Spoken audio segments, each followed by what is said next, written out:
Hey there, y'all. It's Kresnik, and I'm going to very quickly go over the damage characters that I think are where they should be ranked in Radiant Stars, the latest patch for Paladins. I think I'm going to split the different champions to different tier lists because when you're drafting in ranked or whatever, you can kind of pick depending on like what damage would be good here. You can judge on that, but usually a lot of the characters in this game are very situational. I think especially in the current meta, there's a lot you can bring out, and also especially in ranked, which is where we're going to be kind of aiming for with this. I am also specifically aiming for like Diamond Plus. I just made it to Masters a few days ago during a 24-hour stream. God help me, that was really hard. I basically passed out near the end of it, but I did get to play 34 ranked games in a row, so I'll say I'm probably fairly confident about where the chips lie, I think, in terms of where I want to place all the different champions. For S tier, I actually need to expand this window a little bit. No, I guess that should be, I can see enough champs right now. For S tier, starting off, I think best DPS in the game right now. This is for PC, console ranked at high elo. I really think it's Vivian. I think the level of control that she can give you on a map, being able to reposition very quickly with the highest just base speed card in the game. Once you get Nimble 3 with diminishing returns, that puts you at 46% speed literally all the time. That's terrifying. And that's a character that barely has to reload, running around, has a CC knockback if you're playing Booby Trap, has a reveal that lasts for 5 seconds through walls if you run that in your build instead. A lot of ways you can kind of make her build play counter whatever you're playing against, and I think she's just excellent, very hard to dive, has a lot of great self-sustain. Build her however you want. She is almost always a good pick. The only character that she might struggle against a little bit is Eevee. And even then, you can still win that with a skill matchup. So I think Vivian is a pick or ban level of character. The highest elo. I'm actually you're going to see me scroll a little bit as I look at what other champs I think could belong in that tier. But it's honestly hard for me to say who else I think belongs right up there with her. Sometimes I feel like she's in a tier of her own.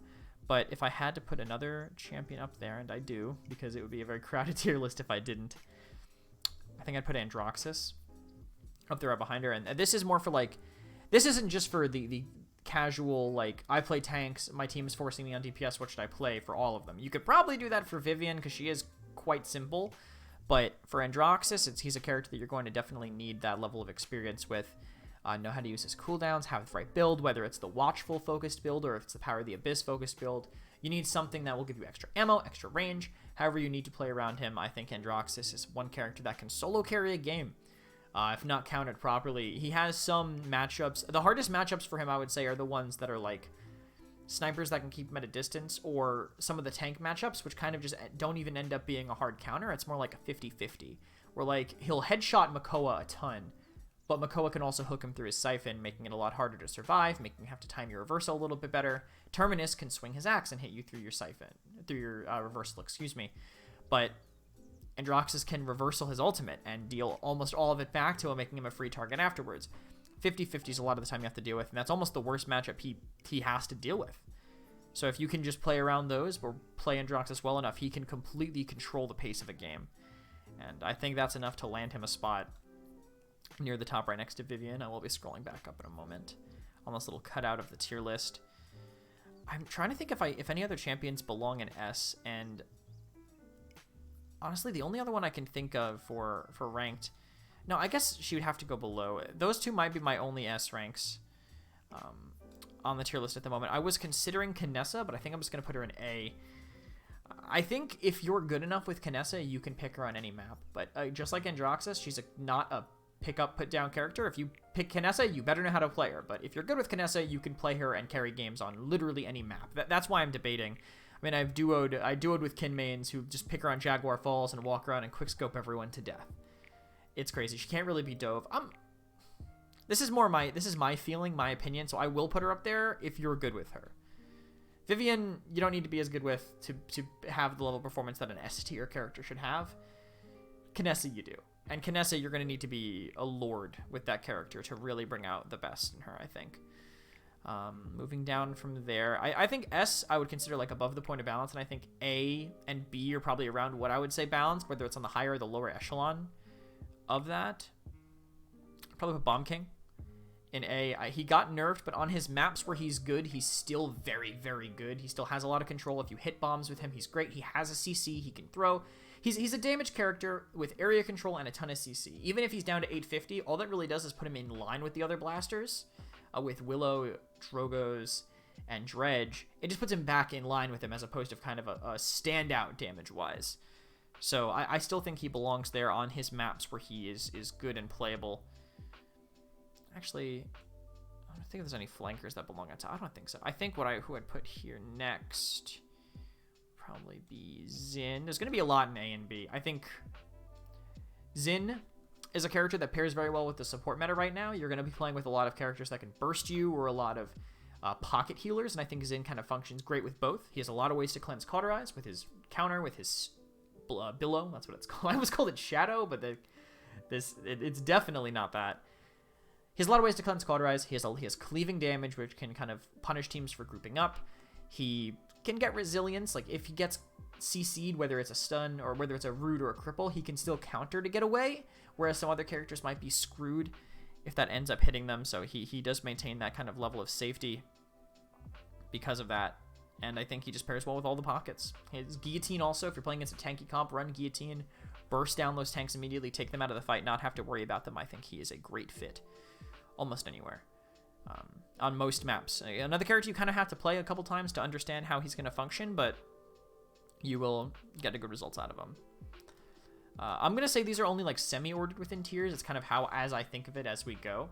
But I would say Strix probably next. Again, snipers can control the game. You have to hide from them or you have to be able to hard push them. The reason I put Canessa over Strix is because of a more game-changing ultimate, and he's a lot harder to dive. He's a lot easier to dive compared to Canessa. Canessa can blink away if she gets dove by champions, whether it be Rom, Ruckus, Ashe. Strix kind of has to take it. Strix has to use his flashbang to live. He has to hope that you don't have a level of Illuminate. He has to hope you don't have damage that can burst through him before he can get far enough away to lose you in stealth. He has a great way to reposition with that tactical retreat card in his build, but he's still easier to dive. He's still going to be a tier below Canessa right now, especially since self-sustain is kind of the name of the game with some characters, and Canessa having burst damage across the entire map and self-sustain with True Grid and the teleporter. I think Canessa definitely edges him out on the tier list and ends up at least a point above him. No, I'm gonna say A is a little above balanced and B is the point of balance. I'm gonna say like middle of the tier list is balanced, good. I think you can pick them in situations and have it be good. I'm gonna say that C below that is characters that need a good situation, but with a good situation are going to perform excellently, or like are going to perform well. And D tier characters are characters that really need every single piece to come together, you know, to make them function. Say for that. And this is also going to be kind of factoring in the current meta as well. So I think I'm going to put... I feel we're putting Cassie as above balance because I think she's actually like a good point to sit at. I think she doesn't really hard counter anything other than maybe some of the dive tanks. Rom, Ashe, Ruckus with big game, able to chunk them down because they have very high base health values and don't really have ways to avoid the shots once the disengage connects. But in general, she's a skill matchup with a lot of the characters. You have to land all your cooldowns to make it work. She's a little slippery, but she's never hard carrying in damage like a Victor might be. So I think she's fair, just a little bit good. If you're good with her, I think this is a fair place for her. Maybe they tone... I don't even know. Maybe I do move her down to B just because she's balanced. But I think she performs well enough to be here when you're good with her. So I think that's fair. Victor. Still very good. Still vomits out damage. Burst mode has great range. He can reposition himself pretty well. Definitely a tier below Vivian. Even with Predator being a slightly better self-sustain, he still doesn't have the ability to shoot while moving. He doesn't have that movement speed that's always happening while he's shooting, like with Vivian. His hip fire when he's doing that is... I feel like it's less accurate than Vivian's. It might not be, but Vivian can hip fire and get all the benefits from her cards, whereas Victor, to get the benefit from Predator, which is the main card that kind of enabled him to get to the top of the meta last patch, you have to be aiming down sight. And that can hurt you, especially if you don't have like the Reaver or the Victor gun, the guns with the clear iron sights. If you don't have that, it's a lot harder to make Victor work. So I would say definitely worse than he was after the Predator nerf, but still vomits out damage, still hit scan, still can headshot. All those things stack very well with other damage boosts. Against any character with a big head, Victor is going to feel very good, and his ability to reposition on some maps can help significantly great filler for Vivian if she gets banned or taken away. After Vic, I would probably say...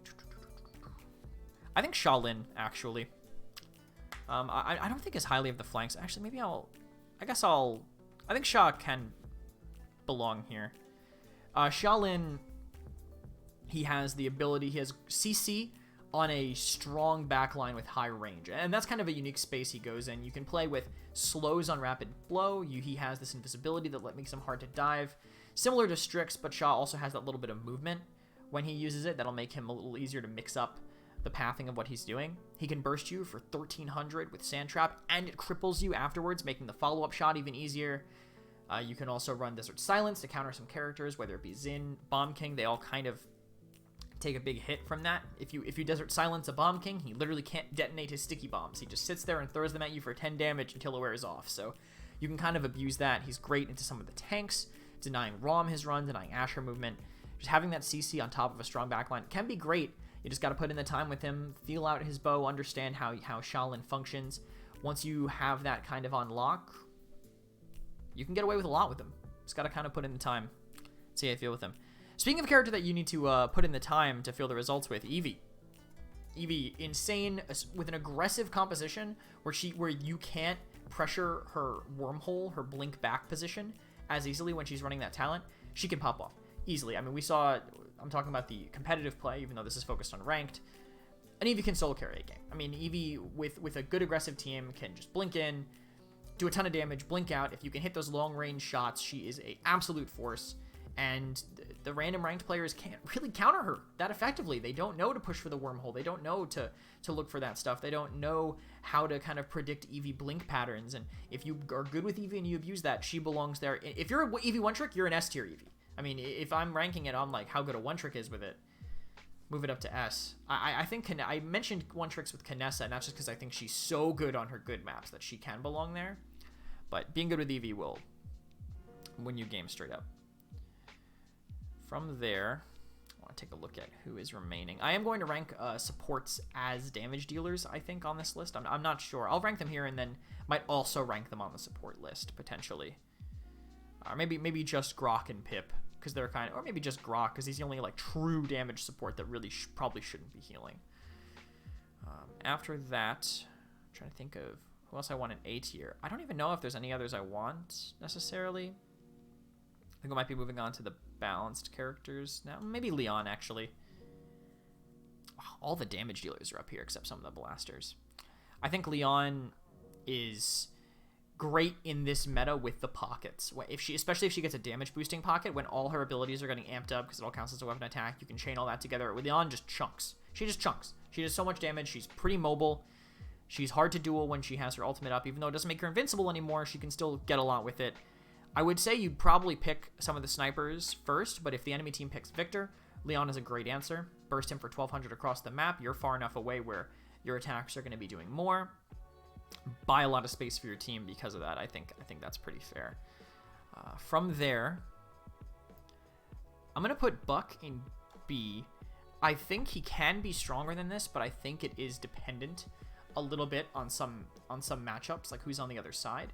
If you have a Buck into an immobile sniper, you can run Bounce House, or if they have a support that doesn't really have a lot of mobility, Buck can bring you a lot of value, but in general, I'd probably put him there. The damage reduction is amazing, and any DPS is great with pocket targets, but I feel like he's definitely fallen off a little bit. Great for control, great for hard dives on characters that can't really avoid it, but he's definitely worse than he was when bulk up was super, super dominant. I don't see you picking him in every situation. Like some of these other characters you can pick in more situations than Buck, I feel. I also might be underrating, I think I'm underrating Buck a little bit, but I really haven't seen a lot of proof that he's back to where he was. But I gotta bring out one of my favorites, which is Dredge. Dredge, right now, with Hurl, fantastic backline. He can shoot over walls. If you have your lineups right, you can pressure people in places that you really can't get pressured otherwise. And then if you run Hurl, you literally have infinite Leon eminences.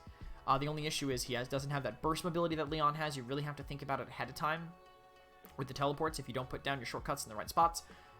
you're just going to die. You're not going to get anything out of it. You really have to be conscious of that, especially ahead of time. If you're smart, if you're fighting a Makoa, you can even put a teleporter in front of you, play behind it. If he hooks you, you get out for free because he pulls you into the teleporter. Things like that, if you think about that, Dredge is a lot harder to kill, but it's hard to be 100% cognizant of what's going on the map all the time. So I think Dredge stays here. He can be easy to dive in the late game once Cauterize comes on, but until then, he is an early game monster. Heals for 400 on every single enemy he hits, gets ammo back, constantly spamming, constantly putting on the pressure. And in the early game, you're not going to kill him if he's playing smart. I'd say 100% for that. Other DPSs that I think belong here. I think I put Tyra. Tyra's a great brawler. I don't think you really play her with Bird Monster. You don't play her with Hunting Party, but Mercy Kill Tyra specifically, with the ability to stack the damage reduction. She's very hard to dive. Even without the cripple, her firebomb still does a lot of damage. Still chunks down tanks, throw it at someone's feet when you're fighting them, get your lifesteal to kind of compensate for the health you're losing from standing in the fire. You're effectively stacking up to like 30-something damage reduction. If you're getting pocketed too, and there's a lot of pocket healers in this meta that are solid right now, you just don't die.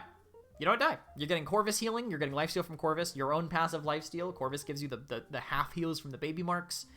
You kill anything. Tyra can kill anything, but she doesn't really have a ton of range. And if she does not get kills with her cooldowns, like if you kind of bait out the timing of her damage reduction, you can kill her. She's just not as flexible as Victor and Vivian, and I think that's why I'm going to put her here. She wants closer range maps where you can force fights more often to make her more effective. From there, who else would I want to put in this tier?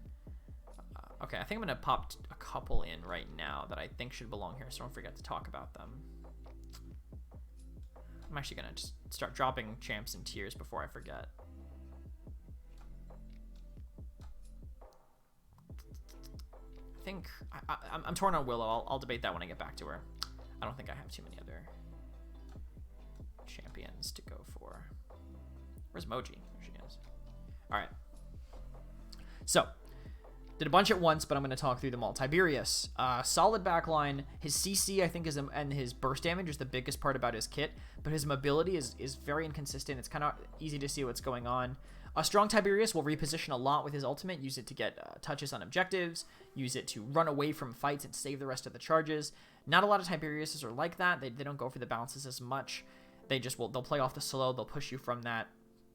And at range, he's not really as consistent. His projectiles a little harder to hit than Cassie's, at least to me. It might be just a personal, like a mental thing, but I find it harder to hit Tiberius shots than I do for Cassie shots. So he's harder on the bigger maps, but on the smaller maps, when you can kite around corners, use your bounces to full effectiveness, he's great. I don't think he's super unbalanced right now. The only thing that feels annoying about him is the big slow. And, I mean, it sucks, but it's not making him this super dominant pick all the time character. Maeve after that. Again, Maeve one-tricks are going to be fine with this character. They're going to play her anywhere, but she kind of falters into the hit scans. She's a lot easier to track than Eevee. Even though she has a great ultimate, there are ways to play against it. Resilience can counter it. Her biggest benefit is that she can play at range. If you're good at connecting long-range daggers, you can play kind of far away, play safe, poke, and then go in and engage when someone does get low. Very, very vertical, so she's good on Serpent Beach. Not that that map's in ranked right now. Serpent Beach, Splitstone Quarry, Warder's Gate, you can even play her on. She has potential in there. You just got to be good with her. Hold on to your cooldowns and play your range when you know you can't get too close. Talus, another character, a little bit... He did get hit a bit this patch. He still has his sustain. He can still get aggressive. And it's hard to kind of throw a character to the bottom of the tier list that's playing... That style is... I'm actually going to put Grok right here. That can go in and get out for free. He can run in with an overcharge, he can burn you down, and then he can just get away without really worrying too much about getting punished, because that's just what Talus does. He gets in, he gets out. On the flat maps, he's great. He is a little harder to play on some of the wider maps, but I think Talus still has potential for ult combos with certain characters on other tier lists that we're going to be doing. He still has that potential, so I think I'm going to put him there, especially because he works well with the pocket characters as well.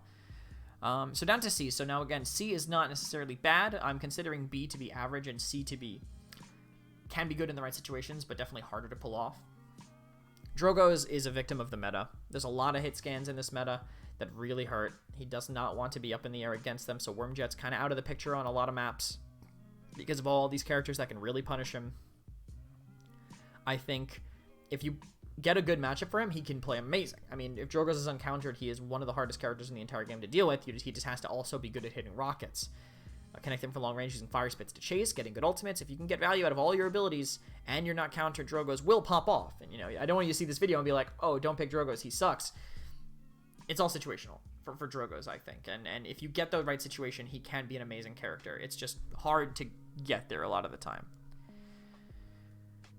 I think I'm actually going to pull back and talk Willow on B. I think she does belong there. I think she's a little more consistent than Drogoz because of the damage reduction she gets on Flutter. Her ability to get anti-heal, which is great into sustained characters, which are good right now. And I think she just has a good matchup into a few of the flankers. Burns tanks too, a little harder to dodge her shots. Even if she barely hits you, she's building up her damage with her Blast Flower, so a little bit more out of her. The only problem is that her ultimate, again, just like Drogoz, gets a little bit countered by hit scan, but you can play kind of a low flying, play your infinite ammo spam style. You don't necessarily need to commit super hard with the ultimate. You can even start the ultimate with a Flutter to get that damage reduction behind it. Lots potentially going on with Willow, and I think that's a decent place for her. Put Imani there. She's not. I wouldn't consider Imani at the bottom, but I'm going to put her. This tier is not ordered, I would say. That's actually the last DPS too. Skye, immobile, great at shredding tanks, but again, needs that situation. You can play her into like Makoa and Nara. Can be great there. You just don't want to play her into characters with reveals like Vivian or Strix. Or even Tyra. Skye is great at melting those characters down with Debilitate, with Poison Bolts, with running away. Playing kind of a Talus that doesn't have that get out of jail free card, so you have to play her a little bit safer, but she can still get away with as much as she needs to against those characters. So in those situations on the smaller maps where mobility doesn't really matter, you can play her and you can just tear tanks to shreds. Koga, great with the pockets right now, but the issue is his movement is so predictable. The good players that are going to be at these Diamond Masters ranks are just going to kill you. They're just going to catch you between dashes. They're going to burn you down. They're going to find a way to cripple you. They're going to root you. They're going to CC you in some way. A really good Koga maybe can get away with it. He is still good with Corvus, Genos, maybe even Torv if you want to pull that out. Like, Koga still has that potential. The issue is the good players, there's way more predictability in what Koga's doing than some of the other flanks where he's a lot easier to punish. Lex, for maps where he's good, he can be great. He has that long-range poke. He can cycle his mark a little bit more, so you can now more reliably play those builds that are around marks, whether it be speed when you're around the mark target, lifesteal on the person who's marked. You can play those builds now. You still probably want to play the high speed builds, but Lex can now get away with it a lot more. Play Death Hastens, play your range, poke them down. Rotate, play maybe on the low ground. Try to get to the high ground when you can, but don't worry about giving up that high ground. You can chase with it, I think. You just got to be careful into some of the characters with heavy CC. You can't slide in the air, so Bounce House Buck can screw you. Genos can screw you. Just play your distance and go in with your 50% movement speed, ridiculous build when you have the chance. It's just that he's not as consistent as these other characters because of his lack of safety. He's a very unsafe flank, but in the right situation, not a lot of CC, flat map, you can absolutely pop off with Lex. Moji, unfortunate. Still great against when she gets up close to you, but the issue is she doesn't really have a lot of ways to do that, and her sustain got nerfed. It should have been. I mean, it's good that it got nerfed. She was being played as an off tank, and that's insane for a flanker. You can still probably do it a little bit, but it's just a little bit less healing.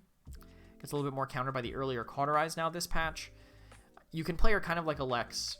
Unsafe, but you can still go in. If you get unnoticed, you can cleave a team into pieces.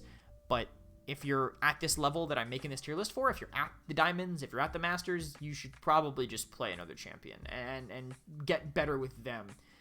There is some tech you can do with Moji, like B-hopping or, you know, microing your barriers where you shoot and then barrier so that as soon as you get hit, before your shot connects, that they'll mark themselves and take the full damage. Like, there's stuff like that you can do, but it's just not enough to make up for Moji, and even then it also still only works on the flat maps. Those close range flat maps, she's still great, but they're few and far between compared to the others.